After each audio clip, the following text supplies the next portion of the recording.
আসসালামু আলাইকুম। নতুন আরেকটা রেসিপিতে সবাইকে স্বাগতম। আজকের রেসিপি গুঁড়া পেঁয়াজু বা ছোট ছোট পেঁয়াজু। এই জন্য আমি একটা প্যানে তেল গরম করতে দিয়ে দিয়েছি। আর এখানে আমি খেসারির ডাল ও মুসুর ডাল একসাথে 3 ঘন্টা ভিজিয়ে রেখে তারপরে ব্লেন্ডারে ব্লেন্ড করে নিয়েছি। চাইলে পাটাতেও বেটে নিতে পারবেন। তারপরে আমি এখানে হাফ কাপের মতো পেঁয়াজ কুচি দিয়ে দিলাম, আর একটা আলু এরকম চিকন চিকন করে কুচি কুচি করে নিয়েছি, ওটা দিয়ে দিলাম সাথে। এরপর এখানে দিয়ে দিলাম প্রায় 1.5 চা চামচের মতো আদা রসুন বাটা,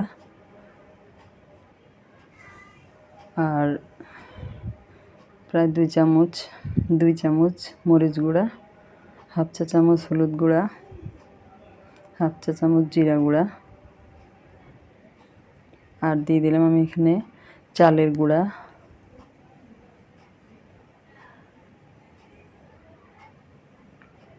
4 চা চামচ, আর দিয়ে দিলাম পরিমাণ মতো লবণ।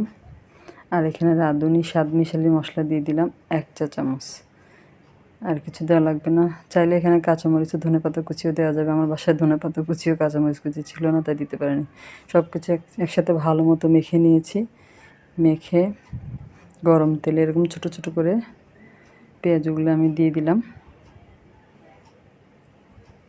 দিয়ে আমি নেড়ে চেড়ে এগুলো ভেজে নেব।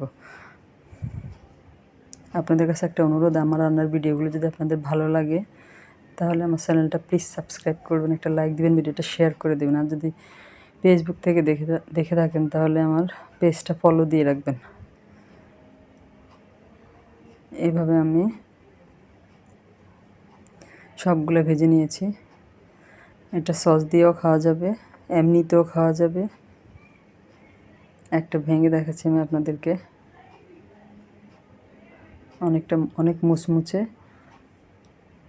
হয়েছে। আবার মুড়ি দিয়েও খাওয়া যাবে। আমি কিন্তু মুড়ি দিয়ে খেয়েছি, আমার মুড়ি দিয়ে খেতে অনেক বেশি মজা লেগেছে। চাইলে মুড়ি দিয়েও খাওয়া যাবে। আজ তাহলে এই পর্যন্তই।